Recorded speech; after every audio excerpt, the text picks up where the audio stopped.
All right, thank you so much. I want to first thank Brown & Brown for the opportunity to talk with you all today, but I especially want to thank all of you. I think this is an amazing opportunity.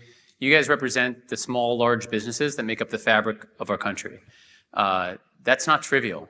Your responsibilities as leaders, as CFOs, heads of benefits, HR, you're leading your companies. You're a shepherd through both providing benefits from a financial standpoint and especially for your employees. That employee part, the patient, often gets left behind here. And yet, all of you, I'm sure, have felt the frustrations of having employees into your office daily, weekly, or having a concern or frustration or just being scared about where our benefits going as a company. Seriously, I mean, it's omnipresent. And I think that all the stories that you've been told over years, 5, 10, 15 years, about how this is going to get better, it's just not going to change by itself, right? I mean, they've essentially lies at this point of people saying that it's just going to work and it's just going to go forward well. Well, I don't think that's the case. I think, it can be different. It doesn't have to be this way. And you all have the control, the responsibility, the charge to be able to do that. I could tell when Andrea and Jerry got up here, this is a really good audience. Like, you guys just leaned right in. And I'm going to ask for just a little bit of participation right at the beginning here. I know I'm kind of the first act, but we've got Mark coming up here soon, and we're just going to jump in head first. So I want you to think and raise your hands. You as an individual, if any of your loved ones or a family member has ever had a health condition that was emergency condition, a chronic condition, or really a health evolution that was of the most criticality, that was really stressful. Can you raise your hand, please? Thank you. Yeah. No, keep your hands up. Up. So I want you to think and keep your hands up if during that evolution that it was scary, you weren't sure the pathway forward, it was uncertain, you didn't know what the outcome was going to be on the other side. Yeah, look around. Like, this is super powerful. It doesn't need to be this way. Please lower your hands. That was awesome. It doesn't have to be this way. And I think that's why we're all here. The things that we're going to talk about today, why U.S. healthcare is broken, and also the drug spending is out of control, we can all drive change here. And that's super important for us all to feel empowered, that we can take that next step, that it's not complex, scary, it's simple. And it is a clear pathway forward. So why is U.S. healthcare broken? I mean, this is something that I think resonates with all of us. Drug spending is climbing to the stratosphere. When I first started Smith 8 years ago, the drug cost in the healthcare spend was 15%. Today, it's 30% plus, and it's only increasing with higher cost specialty medications, GLP-1s coming to market. It's going to be 40 to 50% in the future, and that's okay. But the problem is that we have these ultimately powerful middlemen that make more money when they charge more. I want you to remember that kind of throughout this whole thing. These are Wall Street publicly traded companies, United Healthcare, Optum, Aetna, CVS, Express Scripts, and Cigna, where they're beholden to the shareholders. And they have a direct line or a single-threaded, from my perspective, view of when they charge more, they make more, and they've got to do that to meet the street's expectations. And also, kind of a byproduct of this is that they have vertical integration across all these different services, from the medical side to the drug side to the specialty pharmacy to the rebates. All those different pieces are bundled together. And that's anti-competitive. In fact, the DOJ, the Justice Department, has launched an inquiry into Optum around its business practices. That is very telling. And also, anti-competition is un-American. I just want to say that. We've been brought up that we live in a free market where entrepreneurs and those with good ideas should be able to come forward and make change, make things better. Instead, we have a system that stifles that innovation. And that doesn't have to be that way. Really, I just keep saying that. And that's why I started Smith. I started Smith to be a fully transparent pass-through pharmacy benefit manager. We handle the drug portion of the benefit, but it's simple. We want to build trust with all of you, with your employees and your family members, and that's the bedrock that it starts with. I'm going to tell you 3 stories. I'll be fairly quick here. But the first one is an example of why I think is the perfect example of why our drug ecosystem is out of whack. It's the real story about a drug manufacturer and a juggernaut, a blockbuster drug that is the #1 selling drug of all time, Humira. And you've all heard about this. You've all seen it on your high-cost drug lists. It's been top 5, I'm sure, for 10 to 15 years, and still is there. But something happened recently that was a huge innovation in U.S. healthcare. It's amazing. So just like when we have brand drugs move to generic, and then you have a much lower cost, better access for all of Americans, we have what's called a biosimilar. And so with Humira, AbbVie, the company who makes Humira, the drug manufacturer, they had an IP length. So they had control over the drug, intellectual property, they were able to get returns, and that's good because they were compensated to bring a great new drug to market. Well, at $120 billion is what Humira made over its life cycle. I think they've been adequately compensated. But now we have biosimilars hitting the market. And this is again, a great evolution. Amgen, the first drug manufacturer to deliver a biosim, came to market last year. And the Amgen CEO brought the same drug to market, same dosage, strength, under 2 different labels, 2 stickers. One that costs $85,000 and the other $40,000. And exact same drug.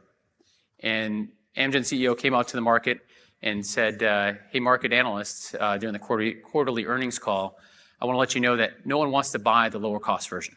Everyone wants to pay $85,000. All the volume is on the higher cost version. That's crazy. Like, they just want to charge more and make more money? Like, why don't people want to pay less upfront? And in fact, so then more biosim drug manufacturers came to market, and one called Coherus. So Coherus is a drug manufacturer that makes a product called Yusimry. It's a biosimilar. And Humira itself is a biosim of itself. So over the course of its life cycle, there's been 34 different variations of Humira. So now when we look at biosimilars, like a generic, we're at variations like 36 through 40. So this is a great evolution. But Coherus, because they couldn't get market access, they couldn't get through the big PBMs, they blocked them out because their drug cost too little. They went direct and got a deal with Mark Cuban Cost Plus to sell the drug for $7,500 for a yearly supply. Not $85,000, not $40,000, $7,500. And that's what's supposed to happen. And we needed good actors like Mark Cuban Cost Plus to do that deal and bring that product to market. It's a perfect example, though, of the complete out of whack system that we've got today. Next story. So this one's about a gum barrel, and it's pretty close to heart from an employee that's been with me for 3 years. He's a friend. He was diagnosed with prostate cancer last year. So he's way too young for this. He's 42 years old. He has 5 kids. He took time right when the diagnosis happened. He's had treatment. I talked to him last week about telling this story with you. He wanted me to share it. But it's super scary. And he didn't know what the pathway forward is. A very aggressive early stage prostate cancer. And thankfully he's been through his treatment, but now he has to be on oncology chemo drugs for the next 1.5 years. And they prescribed him Abertone, which is Zytiga, that's the generic for it. And the cost to our specialty pharmacy was $3,500 for every fill. That's huge, but his member out of pocket was $1,000, and the cost of the plan, employer, Smith, was $2,500. And so Dustin is a special guy. He's a PharmD, and he built our products around connecting patients with the lowest cost option, like with Cost Plus. And so he called Cost Plus and asked them, how much is it through you? And it's $80. $80. Not $3,500. That's 45 times more. And his member out of pocket is $20. And he's been paying the $10 express shipping fee to get it the next day. That's another just great example. It doesn't have to be this way. And a great example of if we take out the ultimately powerful middlemen with their preferred providers and their vertical integration, how we can all build a better pathway forward.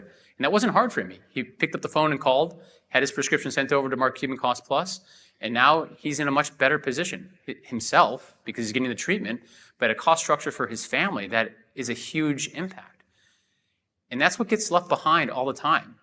We haven't really talked about the patient in the story about Humira, or in this case, it should be. They should be at the forefront. We often talk about how much drugs cost overall, but it's that patient who's impacted by a high-cost drug if they're on a high-deductible healthcare plan or have coinsurance. They're paying thousands out of pocket. This is a huge impact to their overall families and themselves, and whether or not they can even get access to that drug. And so it's a much bigger challenge, and I think we should hold those employees, their family members at the forefront when we think about how easy this can be to change the pathway forward. So the final story is my story.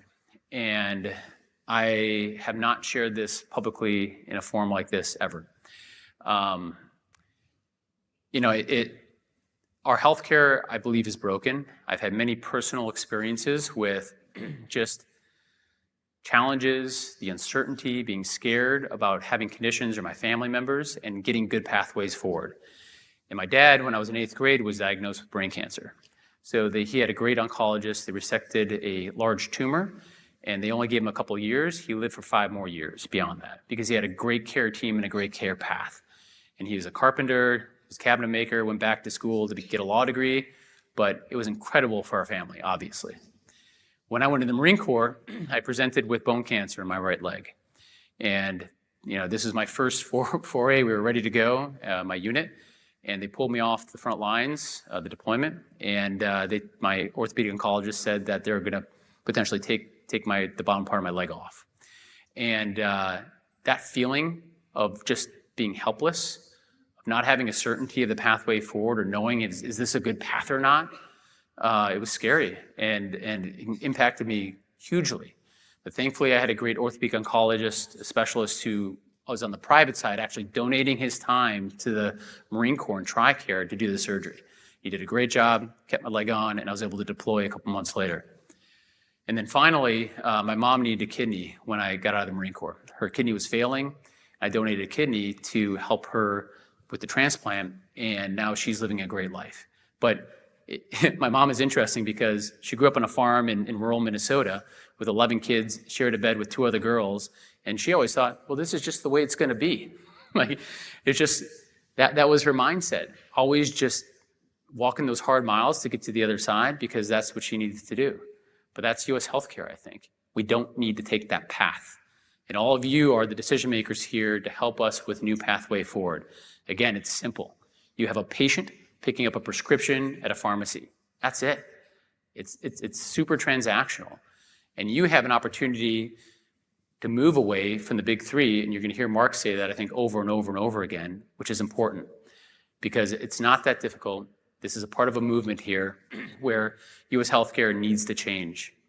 And it's awesome that you all are here in that position to help drive the change. Awesome. Okay, now I'm super excited for this, probably most excited. So I want to bring up Mark Cuban. Mark's a legend. And he didn't need to do or what he's doing in U.S. healthcare. He built Mark Cuban Cost Plus to create change, to change the U.S. drug system, overall healthcare, all of it. And that's not to be understated. That's his goal and mission to pull all that through. So I'm honored, I'm grateful for him to be here. Let's give him a round of applause and bring him up. Hey, Jake. Awesome. All right, so let's get jamming. So I appreciate you being here. This is awesome. I want to start with a quote from the Ohio Attorney General. Okay. Who sued multiple PBMs over antitrust concerns, that they were self-dealing, they're bad actors. He says, PBMs are modern gangsters. They were designed to protect and negotiate on behalf of employers and consumers, but instead, they have absolutely destroyed transparency, scheming in the shadows to control drug prices on all sides of the market. Smart man. He's a smart man. So this is your evolution. You're in this fight. Why are you in the fight? Because healthcare is. Well, let me, you've got brokers, consultants here. How many people are finding with your customers it's getting easier to work with them and they're happy about the way things are going? Anybody? No hands. No. And that's the problem, right? It's not about keeping people well. It's not about putting companies in a position to provide the best support for their employees. It's about how much they can extract from you. And every time you look at the big 3 PBMs, they're making it worse, right? They just don't. So with costplusdrugs.com, what Alex and I decided when we started was we weren't going to work through them because we had every opportunity. They were like, oh, come work with us, da da da. We're like, no. The opportunity here is not to work with the big three. It's to work outside the big three and to come up with new ways to figure out, how to avoid them and how to put them out of business. Mm-hmm. Totally. And so this seems super hard. I mean, this is 30% of the healthcare spend, and there's this huge infrastructure. It's super complicated. None of us have believed anybody who told us about how it works. Like, why jump into this space? Like, it seems like it's because it's easy to disrupt. I've been in a lot of disruptive businesses, many I've started. This is the easiest of them all, simply because the big three PBMs are so opaque. You know what the contracts say that you guys sign, right? Or anytime you sign a contract with them, the first thing it says is you can't talk about this. You can't publish it. The number one rule of PBM Fight Club is that you don't talk about PBM Fight Club. Why not? And when you have an industry that's that opaque, if you just introduce transparency, people are like, wow, who would have thunk? We've only been shipping at Cost Plus Drugs 2 years. 2 years, and I was at Alex and I were at the White House yesterday. I'm here with Jake. That's how quickly things can change with transparency. And so there's so many things we can do. Obviously, we're working with you, Jake, at SmithRx, and I think you guys are doing amazing things. And I think together and along with all of you out here, we can take those steps to create even more dramatic change. Yeah, so you started to pull the thread. 2 years ago, Cost Plus started shipping. Tell us about the products and how expansive that's had, because you've had a massive growth as far as the drugs that you're covering, right? Sure. I mean, we're up to about 2,500 products, mostly generics, but we've got about 10 different brands. Mm-hmm. And the reality is we want to sell every drug we're legally allowed to sell. But when we go and talk to manufacturers, brand manufacturers, what's the first thing they tell us? Well, if it's on a formulary and we give it to you guys to sell, then the big three are going to try to screw us over. So, we're having our challenges and working with them. But the reality is, the second thing they say after the big three just called us and told us it's a problem is, we hate those excuse my French, and we can't get there overnight, but we want to put ourselves on a path to changing the whole system. Because think about how all those pieces work together, and you guys know this better than I do, right? A pharmacy, particularly the non-captive pharmacies, the independent folks, they buy from a wholesaler, right? And they pay WAC -5 for a brand. And then a Medicare Part D or a Medicare Advantage patient comes in for their Eliquis or whatever, and they pay their copay, and that gives a little bit more to the pharmacy. But then the PBM doesn't even reimburse them for the full amount that they paid from their wholesaler. Could you imagine if they came on Shark Tank? Hi, I have a pharmacy and we sell stuff for less than cost. It's insane. And so now you look at it and say, well, what can change? And you look at the PBMs, and you start digging in and you realize what they've done now is they've separated all the rebate negotiations into these foreign entities, right? 2 out of the 3 have foreign entities.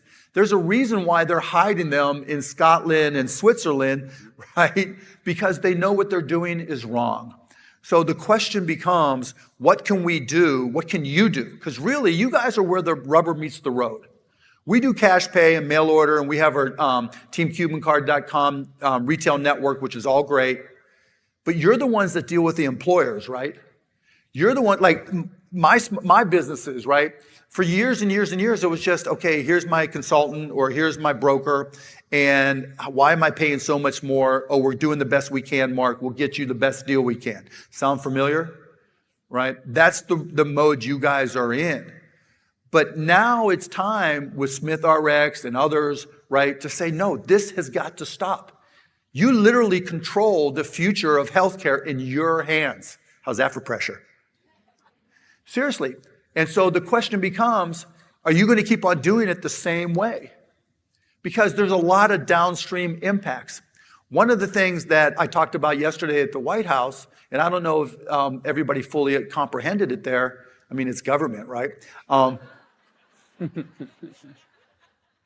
And what I said is that CEOs don't fully understand their healthcare costs, right? They think that when they get a rebate, oh boy, that's cash in my pocket. What they don't understand is those rebates are being paid for not by the brand manufacturers, but by their sickest and oldest employees, right? Because when I get my rebate, I could have used that for Jake's mom, right? I could have used that for whoever is the sickest and said, you know what? No deductible for you. We'll pay that down. Or the older employees who have chronic illnesses that are taking their drugs every single month and they're having to make their copay every single month. So even though the company might only have a $2,500 or $3,500 deductible, it's their sickest and oldest employees who are always paying up to that plus their copay. Right? This whole rebate approach is just wrong. And what I'm asking you as the consultants and the brokers and working with Jake is to try to put together plans that have no rebates in them, right? So you can tell your employers, look, CEO, let me just explain. I've noticed, I know you have 75, 100, 500, 1,000, 1,500 employees, and we're able to look at claims if hopefully the PBM gives you those claims and doesn't charge you, it doesn't take 6 years to give them to you, right? That you've got you have a employee that is paying $2,500, their full deductible for this medication, like Jake was talking about, expensive medications, right? You don't want to be getting a rebate off of that. Let's get that price lower, right? So when you're able to start getting these CEOs to think in terms of net pricing and no more talks about rebates, then we can start making progress. Sorry for the long... No, this is fantastic, but why have the wool been pulled over all of our eyes? I mean, we're all sitting there trying to understand this, doing our best to... We're salespeople. We're all salespeople. What do? I've been a salesperson my entire life. I'm selling garbage bags door to door, magazines door to door. When you get a yes, you take it, right? Hey, this is, we're only going to get you an increase of 3%, and I think I can get your rebate up from $52,000 to $55,000. Done. Okay, sign. So you think this is just a conditioning that's occurred year over year for a long time? And for big companies, where you're working with big companies, think about the RFPs. Like we were just talking about this earlier. Yeah. All the big company RFPs are on forms. Who built the forms? You know who built the forms, right? Some of the people here, a lot of the consultants, built the forms. And let me just tell you, whenever you see a form for an RFP, no matter what the industry, they already know the answers. They already know the answers they want. There's no room for any type of innovation or change. And so that's where we're going back to the consultants and say, what the hell are you guys doing? On the one side of your mouth, you say you want change, you think rebates are bad, you think the big three are a part of the problem, but yet you're putting together these RFPs that are all form-driven with 16 logins and 6 levels of... Just say, here's what we're trying to accomplish, put together a proposal. But they won't do it, but we need your help as the brokers in particular to try to create that change. Because the minute I see an RFP that's a form, I know that company really doesn't want to change, and I'm going to look for every top chance I have to embarrass the CEO of that company. Right? That's why you're starting to hear me say, for real, you're starting to hear me say, CEO of Fortune 500 company, that rebate you got, those 55, 65, 64-year-old employees you have, whatever they are, they're the ones subsidizing those rebates. That deductible you could have had be lower if you didn't take rebates. The janitor or the receptionist who's making $40,000 or $50,000 a year, and let's just say $30,000 after tax, and that $3,500 deductible is more than 10% of their income, they're the ones that are suffering, so you can get a little bit higher deductible, little bit lower premiums and costs, and a little bit higher rebates. They don't want to be embarrassed like that. And so that's what I'm trying to do, but this is where we need your help.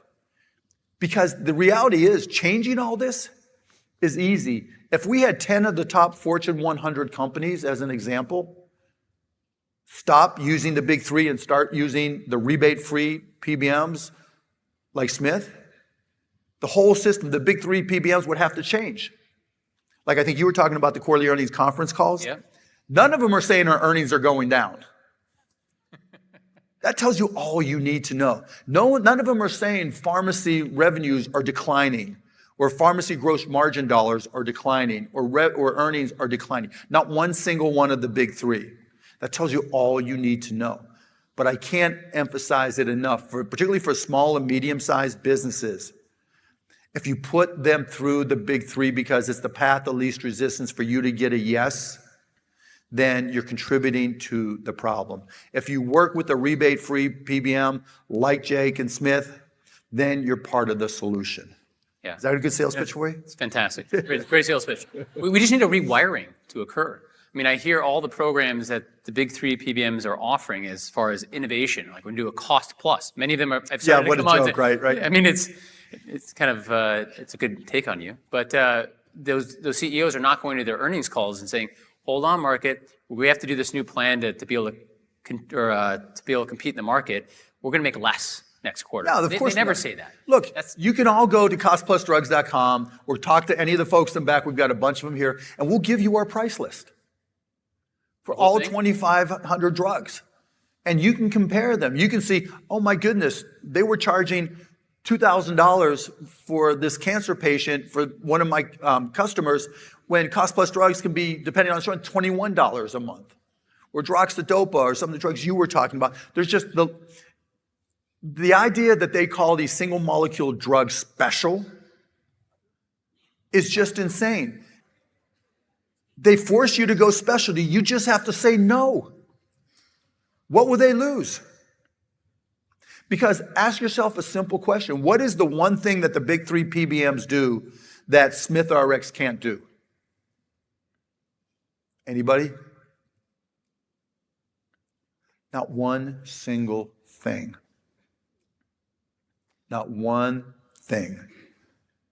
Except steal your money and your clients' money. That's it. So why do you work with them? And look, I get with brand drugs, it's a little bit more difficult with the way the rebates work and it's structured and net pricing and everything else. But, when you look at it as a portfolio, you look at it as a total solution, it still comes out to be better. Simply because you have to start with the wellness of the employees of your customers and work backwards. And you'll see the costs will be cheaper. And again, that's your job, right? You'll do the analysis. If by some chance it's just this company and the way their employees are, they just lean this direction, these medications, okay, fine, it is what it is. But particularly for smaller companies, younger companies, if you're using a big three PBM, you're doing it wrong. So everyone here are decision makers. They're key leaders of their small, large businesses. And I think that they take the responsibility of shepherding their employees and their families extremely seriously. And so make a change, evaluate it and move. I think from a cost plus standpoint, where does that thread continue to pull? Because right now you have 2,500 drugs. You started. Oh, we'll just keep on adding them. Remember, we've only been doing this 2 years. Yeah. That's where I'm going after here is like, where does cost plus, where does that thread, where can you You'll see us add brand, we just added Bayer. You'll see us add more and more and more and more brands, right? Because initially, they didn't trust it. Even the generic manufacturers didn't trust it. Oh yeah, Mark Cuban, whatever, get the hell out of here, right? And then it was like, okay, you're starting to get some traction. Then it was like, oh, we've had people call us and say, why aren't you on Cost Plus? Oh, okay, now we're seeing the stories about how much money people are saving. Oh, okay, maybe we should be selling through. Now, we're having the presidents and CEOs of these generic companies emailing us saying, thank you for what you're doing. We're not out there trying to squeeze them for the lowest price so they go out of business, not at all.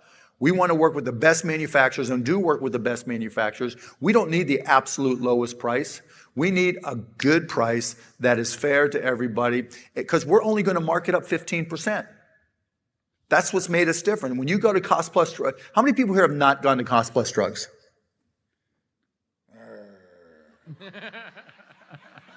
You knew he was going to be here. So write this down, costplusdrugs.com. You talked about the benefit of going to the patient or to the employer or just the people who can benefit from Cost Plus. And I've loved hearing your line on independent pharmacies because I feel like independent pharmacies, they actually represent 52% of all pharmacies locations in the United States, but they only represent like 25% of the volume. But these are local businesses that are the fabric of our community as well, where we want to keep them in business. And you've taken a very different approach to fill fees and how you approach like building a vibrant ecosystem there. Right. So we have what's called the teamcubancard.com, and over time it'll merge into the costplusdrugs.com website. But to get it started, we created a neat retail network of independent pharmacists and grocery chains and others. I think we're up to like 5,000 retail pharmacies, all independent or smaller chains. And the goal there is to allow them to actually make money on their fills.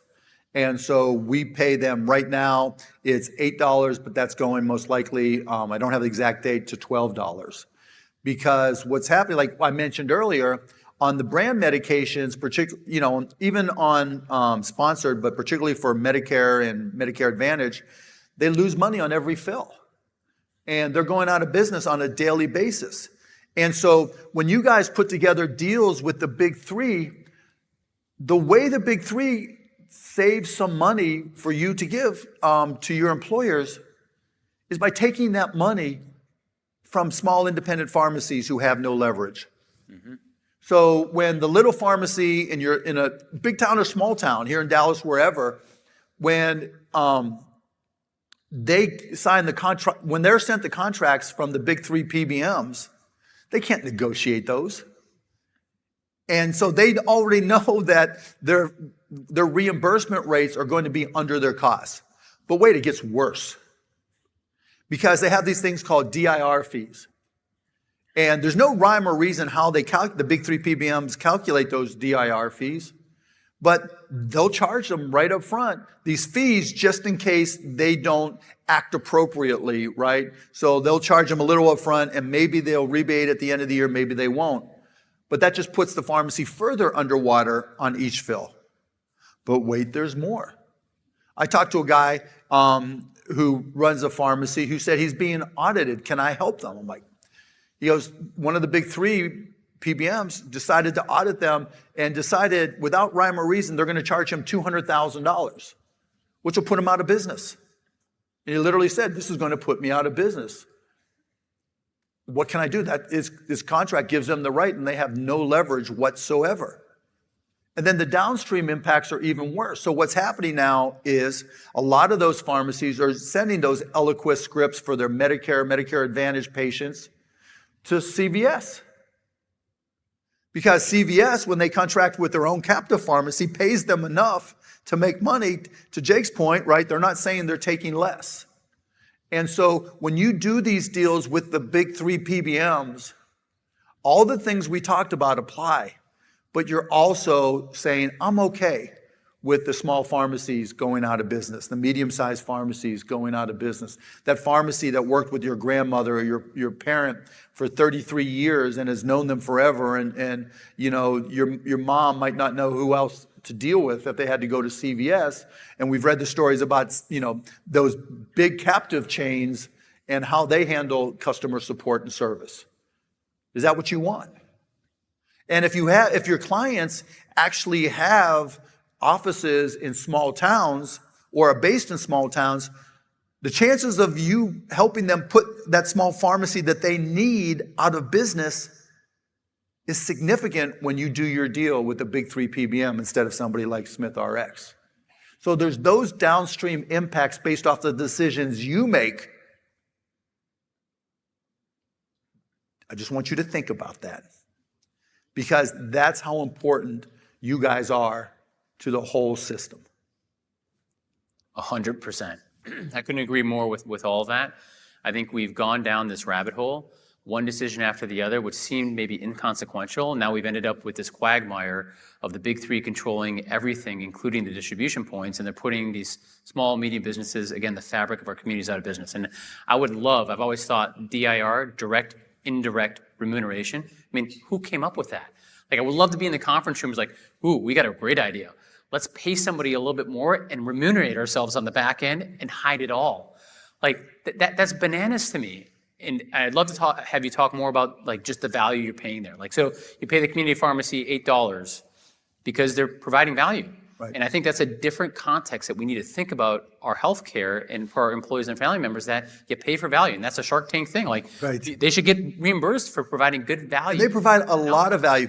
And when you talk to the brand name pharmacies, right? So let's pick any brand, right? They know that those independent pharmacies, the non-captive pharmacies, are losing money on every script. And they hate it.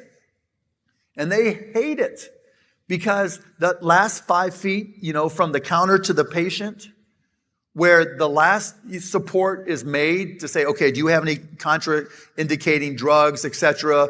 Okay, Aunt Susie, what about this medication? Did you forget about that? Or how's your adherence been? Let's help you, let's figure this out together. If that's gone, that makes it harder on the brand name pharmas. But the big three PBMs, they'll dump on the brand name pharma. So like after our presentation from Alex and I at the White House, the PCMA, the trade organization for the PBMs, they were like, oh no, that's all wrong. Hell no, right? They know, and the big pharma knows. They're just demonizing them because they want a bad guy. When the reality is, big pharma does enough bad things, right? I'm not here to saying that they do everything right. But they want the small independent pharmacies to survive because they know the importance of that service that Jake is talking about, that personal attention that we've all seen. And so again, when you talk to your customers, it's not just about that rebate, get rid of that. It's not just about, how low can you get the deductible. You also have to say to them that, look, part of this equation is the independent pharmacies. We don't care about the big guys, right? But those small independent, particularly in this small town, like I said, we want to keep them alive. And so we want to make sure we do a deal with somebody that is going to remunerate them fairly for the services they provide. Because we don't want, remember, this is not just the employees, it's families, right? We don't want, if your daughter or sister or whoever is one of your dependents, right, and one of the lives covered, to suffer because we wouldn't pay that independent pharmacist anything. I mean, talk about penny wise and dollar foolish, right? That's part of the equation that Jake is talking about that we have to be completely aware of. All this, we talk about, the big three PBMs making all this opaque with no transparency whatsoever. Now, with Cost Plus, we're starting to peel the onion, right? And start to see all those layers that they didn't want us to see because we don't work with the big three PBMs. I don't need them. I don't want them. Put them out of business, right? And so that by working outside of them, we're able to see what really happens because they don't have any leverage on me or they don't have any leverage on us. And so you need to take into consideration those independent pharmacists because they matter. Love it. I love the direct line. You have one pathway forward is disruption. You want to put them out of business, and you want to create another pathway forward. It's not only just at a high level, the cost for employers, like that's just like the tip of the iceberg. Yeah. It goes down to the employees, their family members. It's good for your community, it's good for the country. Yeah. Look, how many people think the healthcare system in this country is great or good or decent? How many people trust it? Nobody does. Absolutely nobody. And why? Why is that the case? Because the BUCAs and the big three, right? No transparency whatsoever. You get the opportunity to change that. Look, one of the things we're going to do as we're dabbling into healthcare, we have a thing called Project Alpo for my companies first. We're going to post all of our contracts. Just like we post everything now, we'll post everything on the healthcare side too. Literally, you should be asking about the ability to post your clients' contracts. At Cost Plus Drugs, millions of patients, millions of scripts, et cetera. You know how much money we spend on marketing? Goose egg. Now, obviously, with half of you here not having gone to our website, maybe we should. But I think I did a good job fixing that. But still, right? What's allowed us to get this far, this fast, is when somebody saves money, like Jake alluded to, on Yosemite as a biosimilar for Humira and spending $594 instead of $6,000 to $8,000 a month, right? What do? They tell their friends. Doctors tell other doctors. Patient groups on Facebook tell each other. And you can have the same effect with transparency in your business. Best way to get the next small business or medium-sized business as a customer, work with the first one to publish their contracts. Because if I'm a small business and I can see, wow, Jake's, a consultant or broker, and they posted some of their contracts so I can compare to what I'm doing, and that's a better contract, best sales effort you will ever make. Because our folks hear me say this all the time. Cost plus drugs business is simple. But our real product is not medications. Our real product is trust. And that's your product as well. As brokers, as consultants, that is everything that makes or breaks your business, doesn't it? Either your customers trust you or they don't. And what's the quickest way to get that trust? Absolute transparency. Because we all get stuck in that trap as salespeople, right? Oh no, I gave you the best deal, right? Or no, they went up 3%, but you're only going up 2%. Or they went up 7%, you're only going 5%. When in reality, if you made it transparent and everybody got to see, look, she's busting ass to get us all the same great deal, and here's how she's doing it and why, that'll be your best sales tool ever. As opposed to, well, I'm sorry, but the big 3 PBMs won't let me show you or the Bukas won't let me show you what we did for you, what we did for these other people. So by working with Jake, at least with Jake's contract, you can publish them, right, Jake? 100%. See? Publish it away. Publish away. And that, I promise you, will be your best sales material you could ever possibly create. Because you know better than anybody that CEOs don't understand their healthcare costs, even though it's their second biggest line item after employees, right? Their eyes just glaze over. And if you're dealing with HR, they're like, oh yeah, the CEO, she doesn't understand whatever the hell is going on, right? We've got to figure this out, and then, hopefully it'll all look good. But that transparency so everybody can read, that is the difference maker.